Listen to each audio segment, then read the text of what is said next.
Good afternoon. My name is Ben Roll. I am an application engineer with Ally PLM Solutions. I want to welcome all of you to the Ally PLM Lunch Bytes series. These sessions are designed to briefly explore the capabilities within Solid Edge that are often overlooked. Once again, if you don't know, we hold these sessions every other Thursday at 12:30 Eastern Time, 11:30 Central. Today's session, we're going to cover the wire harness tool in Solid Edge. If you have any questions regarding today's session, please write them down and send them in an email. Once again, today's topic is the wire harness tool. Okay, so there are two different ways to go about creating the wire harnesses.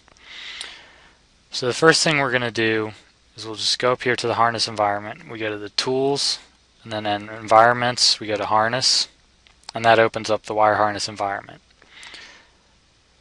So like I said, there are two different ways to go about creating the wire harnesses.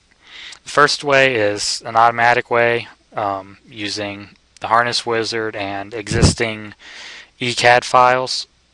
The second way is more manual. First we're going to go over the automatic way using the harness wizard. So we'll just go up here to the harness wizard, and now you can use an existing ECAD file that you have, or if you don't have an ECAD program, you can actually create the file yourself from like a text file. So the first thing you'll do is you'll select the format for your net file, and then you'll come over here and select the one that contains the component data, and then you'll do the same for the one that contains all the connection data. And then you'll just go ahead and hit next, and now you'll see we're at the component part, and it has a list of all the components, their unique IDs, and the occurrences and everything. And you'll see that this one isn't populated. It shows up in orange. So all you have to do to fix that, you just click on it, do assign component, and then we'll just zoom in here and select the part that you want to use as the component. And just go ahead and hit next. And now you'll see you have a list of the connections.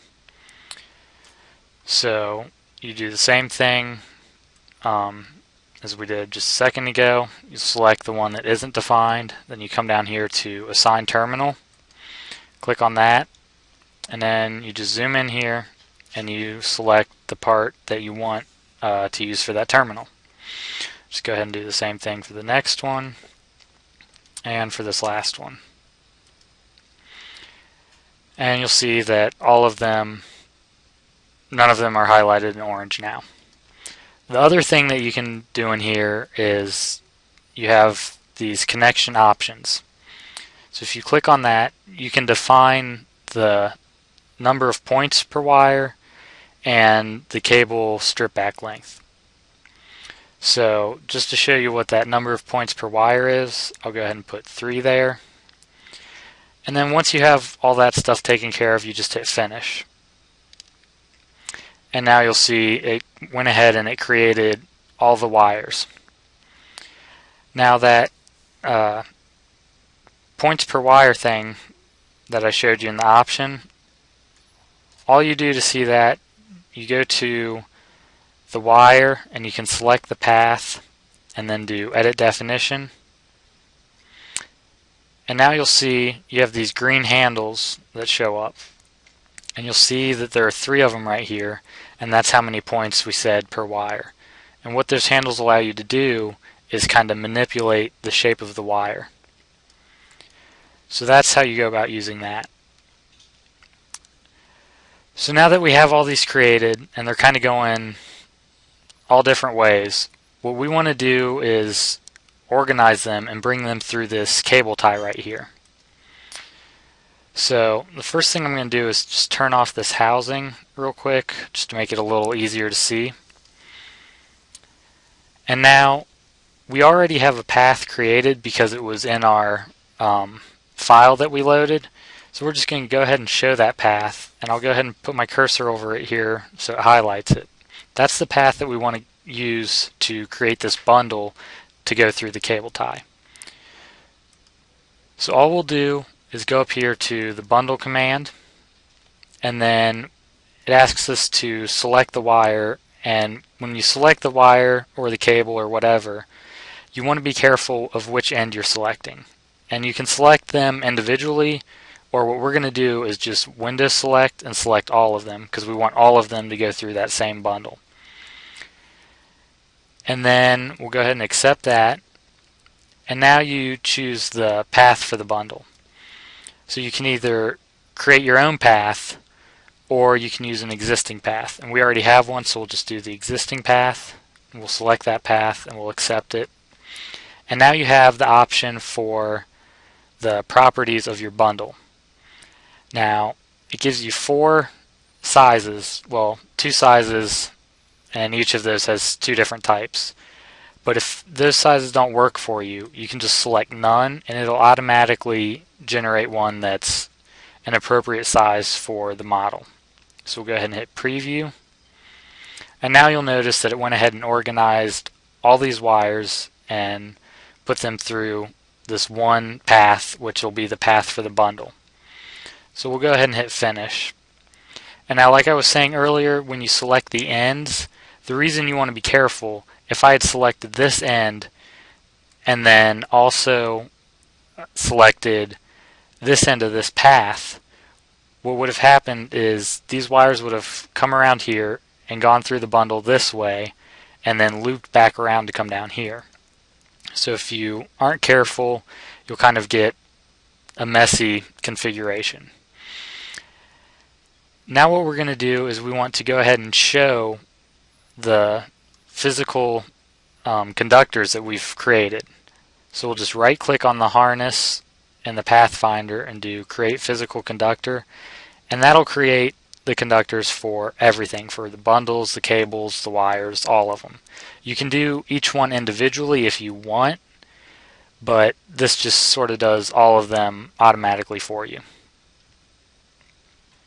And now you'll see that we have all of them created. So now what we're going to look at is the little bit more fine-tuning the paths of these wires.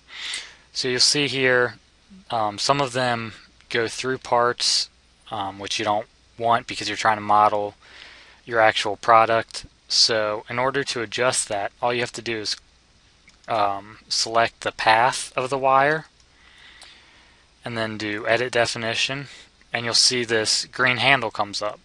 And all you have to do is drag that handle down, and that changes the tangency of the wire.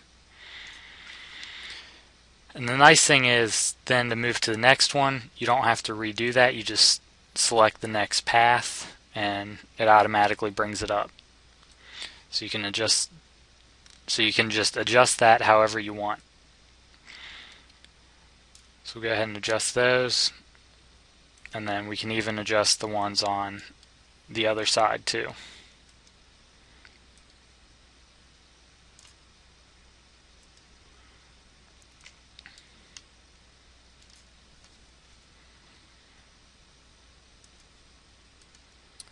Now the other tool that you have available is inside these properties.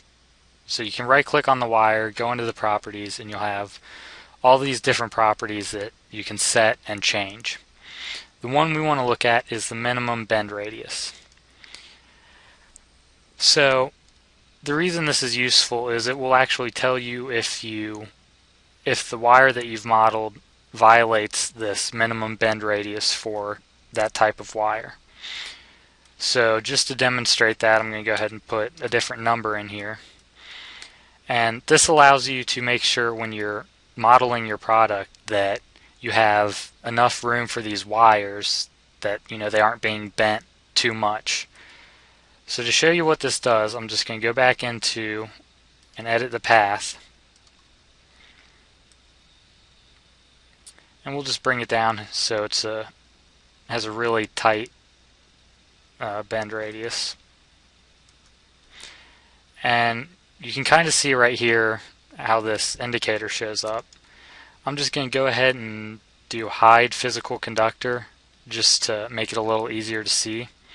So now you'll see if I hold the cursor over the path, you get this indicator that shows up, and you also get this message that says the minimum bend radius has been violated. So that lets you know that you've violated the bend radius and you need to change it. So now I'm just going to go ahead and real quick change that back.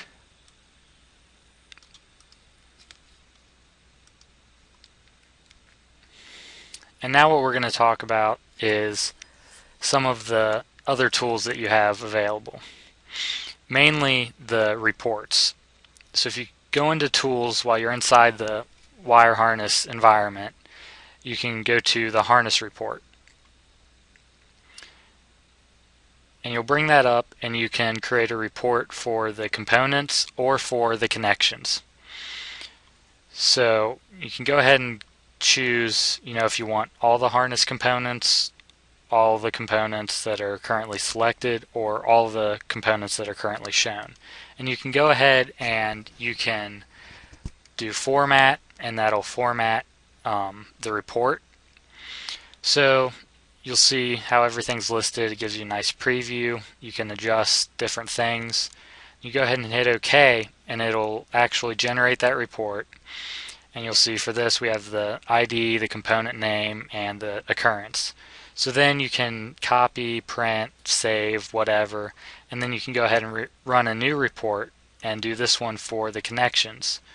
So we'll just go ahead and do that, and you'll see same thing. It lists the wire IDs and all that stuff, and it also lists the diameter and the cut length for the different connections. Another thing that you can do is once you have all these paths created, you can actually save out the data for an ECAD system. So just to show you that again, you just go up, save as ECAD, and then you can change whatever you want and save it. Okay, now this next part that we're going to look at is some sort of camera component. So what we're going to do is we'll look at the manual way of creating these wires and cables and bundles. So once again, we'll just go into the tools, go into the harness environment, and this time we're going to create some wires. So we're just going to go up to the wire command. Now what you could do is you could use the path and draw out all of these paths and then go in and just do wire and say create from existing path. But just to do this a little quicker, we're going to go ahead and just create it straight from the wire because we know we want it to be a wire. Now the first option we're going to look at is this circular cutout locate. What that's going to do is when you go to pick where you want the path, it'll automatically locate the circular cutout. So we'll just go ahead and pick the back end of this cutout, and now you'll see you have your path. And we'll go ahead and for this one we'll run it through this cable tie, even though later we're going to bundle them and run them through. But this is just to kind of show you something about when you select where these paths are going to go. So what you want to select is this end because that's where you want it to go through. But if you accidentally select this end, you'll notice that the wire kind of comes around behind the cable tie and then goes through. So you kind of have to be careful when you select the different ends to run these paths through. So then we'll just go ahead and connect it to this part here, and then we'll accept that. And now you can choose, just like we did with the bundle, you can choose the properties for the wire. So you'll see you have all the different sizes and colors. So we'll just go down to the size that we want. We'll just pick a black one for this. We'll do preview. and then we'll hit finish, and you notice how it changed the color of the path to correspond with the color of the wire. Now, you might have noticed when we were in the preview, it still showed those green handles, but they weren't adjustable as far as the tangency. So to give you a little bit more control over your wires, we'll do this, create the wire using the key points. And then over here, just like with all your other things with key points, you can select what it looks for. So it'll do all. You could have it look just for this coordinate system right here. But right now we just want center points because we're only dealing with circles. So we'll go ahead and select this circle, and then we'll go ahead and come down to this one.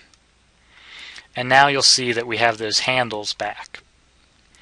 So we'll just go ahead and accept that, and then we'll go ahead and change the color for this wire, and then accept that. We'll go ahead and create another one.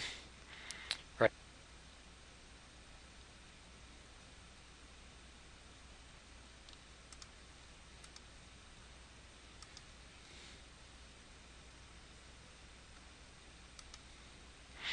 And now on this one, you'll notice I kind of selected the other side of that circular edge, and you'll notice that, like I showed with the cable tie, it goes in through the back. And now what you can do is you can just, if you notice that right away and you're going through multiple key points, you can adjust that handle right here and then accept it, or go on to the next key point. Or when you're in this preview, you can adjust the handles there. That way you don't accidentally place a point for the wire where you don't want one. So now we want to go ahead and create a bundle to run these 3 cables through this cable tie. So we'll do that the same way we did with the other part. We'll create a bundle. We'll choose this end for the wires. We'll accept it. And then for the path, we'll just go ahead and select that end of the cable tie. Accept that. And we'll go ahead and use none for the properties. Hit preview, and it goes ahead and organizes it, puts it through a bundle that runs through that cable tie.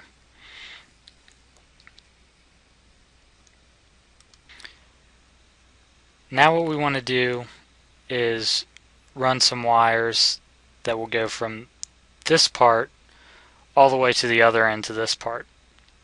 So just like we did with the others, we'll go ahead, we'll create the wires, start down here, and then we'll just go all the way to the other end. Go ahead and make this one orange.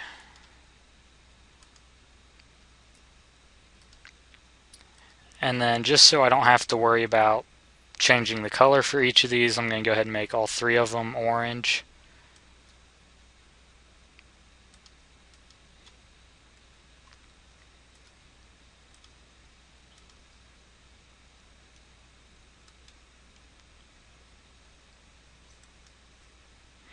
And now, like before, you'll see I have this handle. It's going out the other end.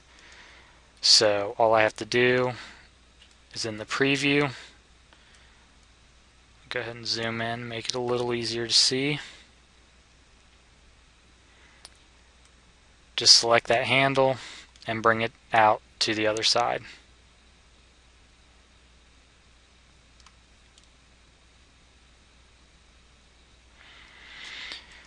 Okay, so now that we have those created, what we want to do is create a cable this time that will run through these 3 cable ties.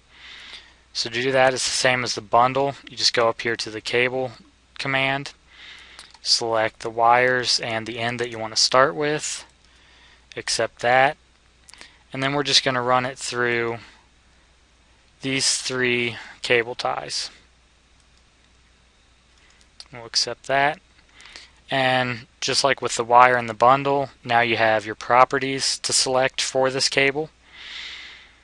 So we'll just go ahead and go down to the one that we want, hit preview, and you'll see it organizes it. So we'll go ahead and do that, and then we'll go ahead and create the conductors for all of these.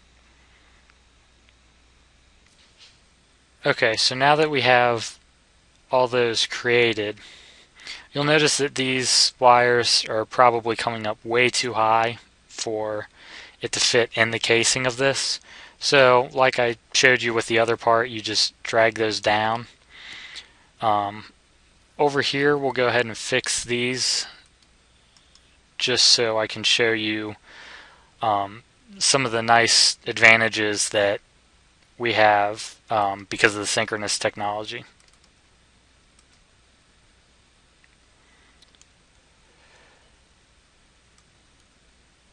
So we'll just go ahead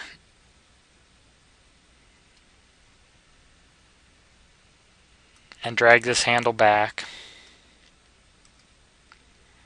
and do that for all 3 of these.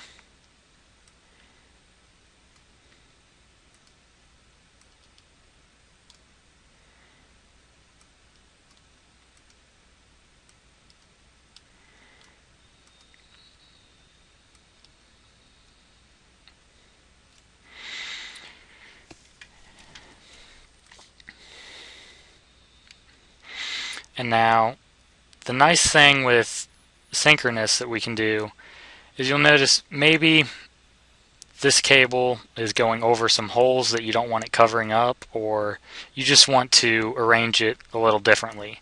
And because we assigned this cable as going through the cable tie, we can just select the cable tie, and using the steering wheel we can just slide this over, and you'll see that it updates the path to give you a little preview. And you can just slide that over wherever you want, and it will automatically update that cable. And so the same thing, if we decide we want some of the cable going out of the ends of the cable tie, we can just select this one, move it back a little bit, and it'll change the path. And we can do the same thing down on this end, move this back a little bit, and it just kind of makes it really easy, really fast to create these changes.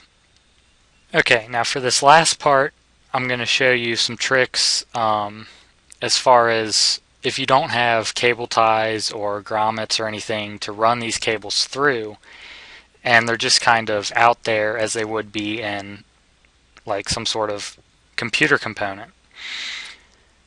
So we'll go ahead and go back into the harness. Real quick, I'm going to activate these parts.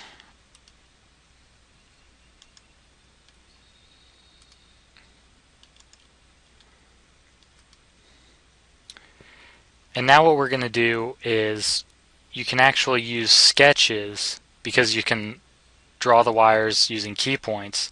You can use sketches to kind of guide the path of those wires. So what we're going to do, we'll just select this face, and we'll come off just a tiny bit, and then we'll come up to draw the sketch, and we're just going to use a circle because that's the easiest key point for us to look for. And the only thing that matters when you draw these is where you have the center. You can draw them as big or as small as you want, it doesn't really matter. So we'll just go ahead and draw this one out here.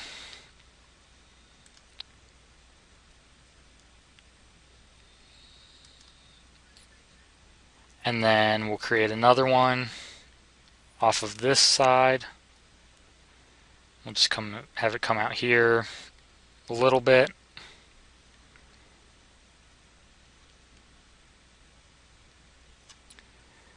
And same thing, we'll just go ahead and draw a circle, and we'll go ahead and put it out here.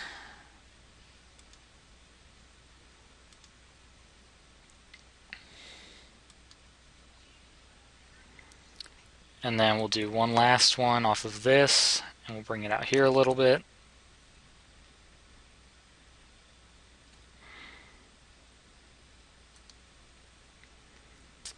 And we'll just go ahead and line it up about here with this part that we're going to go into.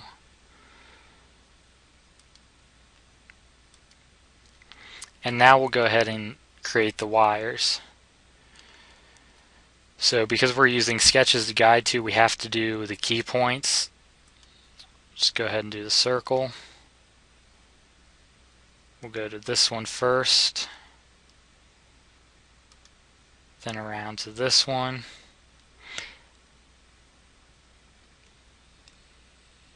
and then this last one, and then into this part.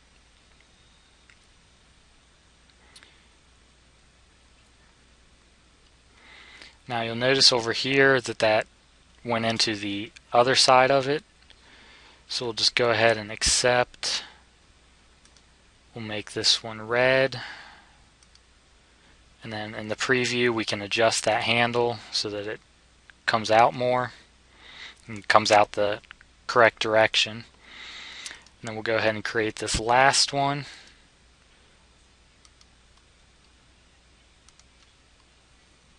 And we'll just select the circles. And then select this last point. And we'll go ahead and go back and make this wire black. Preview.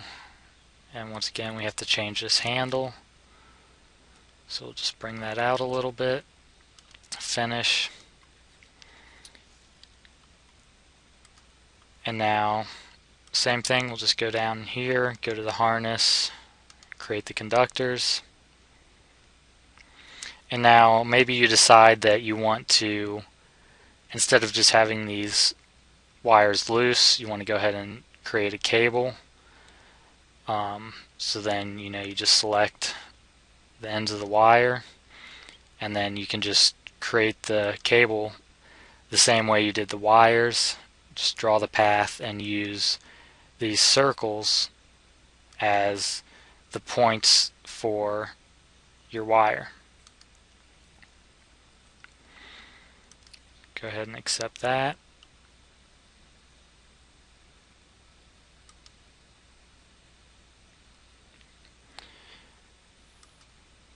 And then, like I said, you can create the conductors individually, so I'll just go ahead and do that here because we don't need to worry about creating all of them. So that's kind of how you can use the sketches to aid in creating your path for your wires. So just to recap and summarize what we went over today, we looked at how to create wire harnesses in Solid Edge.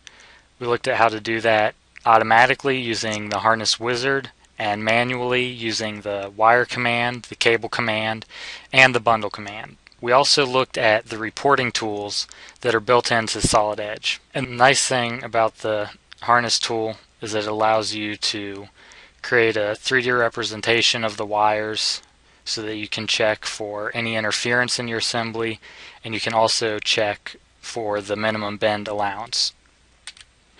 All of our Lunch Bytes are up on YouTube so that you can catch the replays of them. We also have upcoming training. These are the dates. You can just go to our website to find out more information about the training classes that we offer and when they're offered. Thank you for your attention this afternoon. I hope you found this session informative. Please email us any suggestions that you have for future Lunch Byte topics so that we can keep this interesting and useful for you guys. Also, email us any questions that you might have had during this session. Our next scheduled Lunch Byte session will cover 2D schematics, and that will be in 2 weeks. Thanks. Have a great day.